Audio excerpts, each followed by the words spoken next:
One of the most exciting scientific findings of the past half-century has been the discovery of widespread trophic cascades. A trophic cascade is an ecological process which starts at the top of the food chain and tumbles all the way down to the bottom. We all know that whales eat fish and krill, and some people, certain politicians in Japan for instance, have argued that killing whales is good for human beings, as it boosts the food available for us to eat. And so you would think. But as the great whales declined, so did the numbers of fish and krill. It seems counterintuitive. Surely their numbers would rise as their major predators disappeared. But it now turns out that whales not only eat these animals, they also keep them alive. In fact, they help to sustain the entire living system of the ocean.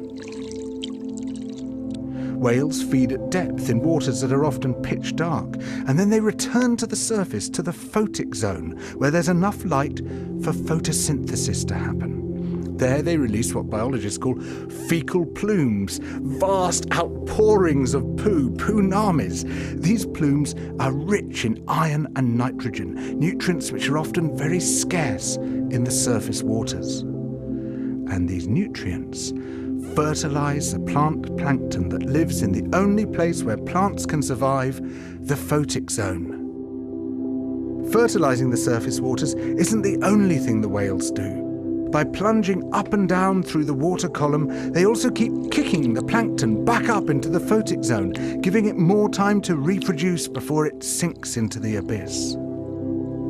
Even today, though whale populations have been greatly reduced, the vertical mixing of water caused by movements of animals up and down through the column of the oceans is astonishingly roughly the same as the amount of mixing caused by all the world's wind and waves and tides. More plant plankton means more animal plankton, on which the larger creatures then feed. In other words, more whales means more fish and krill. But the story doesn't end here, because plant plankton not only feeds the animals of the sea, it also absorbs carbon dioxide from the atmosphere. When eventually it sinks to the ocean floor, it takes this carbon out of circulation down to a place where it remains for thousands of years. The more whales there are, the more plankton there is. The more plankton there is, the more carbon is drawn out of the air. When whales were at their historical populations, before great numbers of them were killed, it seems that they might have been responsible for removing tens of millions of tons of carbon from the atmosphere every year.